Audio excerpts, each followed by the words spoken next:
नमस्कार मित्रों, जय हिंद, वंदे मातरम। आज मैं आप लोगों के साथ चंपा सोरेन जी के बारे में कुछ बातचीत करना चाहता हूँ। चंपा सोरेन, जो कि झारखंड के पूर्व मुख्यमंत्री थे, उन्हें हेमंत सोरेन ने जब जेल जा रहे थे, तो अपने पद पर उन्हें नियुक्त करके झारखंड का मुख्यमंत्री बनाए थे। लेकिन जैसे ही वो बरी हुए और उन्हें जमानत मिली, तो वे जेल से निकलने के बाद चंपई सोरेन को हटा करके खुद जो है झारखंड के दोबारा मुख्यमंत्री बन गए।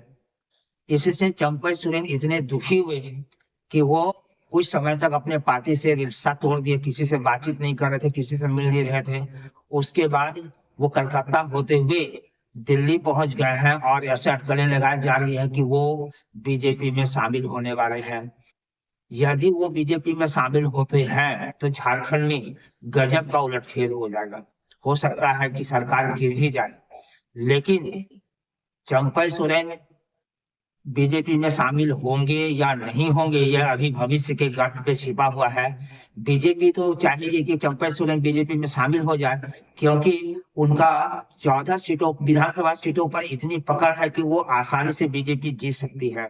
और 3 महीने के बाद जो चुनाव होने वाली है, इस चुनाव में बीजेपी बहुत हद तक अपनी जीत सुनिश्चित कर सकती है। इस सोच के साथ बीजेपी चंपई सोरेन को निश्चित रूप से अपने पार्टी में शामिल करने का प्रयास करेगी। इसको लेकर के हेमंत सोरेन बहुत क्रोधित है और यह कह रहे हैं कि बीजेपी अपने ऑपरेशन लोटस के द्वारा जेएमएम के विधायकों को खरीदने का प्रयास कर रहे हैं और सरकार गिराने के सोच रहे हैं, और इस बात को लेकर के वो बीजेपी की खूब आलोचना कर रहे हैं। लेकिन जितना भी हो, अगर चंपई सोरेन बीजेपी में शामिल होते हैं तो आने वाले समय में झारखंड में बहुत गजब का उलटफेर होगा। हो सकता है कि बहुत जल्द वर्तमान सरकार गिर भी जाए। इसलिए अब क्या होगा, चंपई सोरेन शामिल होंगे, चंपई सोरेन शामिल नहीं होंगे, ये बात भविष्य के गर्भ में छिपी हुई है। अब झारखंड के लोगों को यह इंतजार करना चाहिए कि आने वाले कुछ दिन में क्या देखने को मिलता है। अगर चंपई सोरेन शामिल होते हैं तो यह हेमंत सोरेन की सरकार के लिए सही नहीं होगा, और अगर नहीं होते हैं तो फिर वो नए पार्टी बनाने की सोच सकते हैं।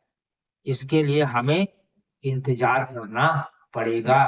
झारखंड के लोगों को चाहिए कि इंतजार करें आखिर भविष्य में क्या होने जा रहा है।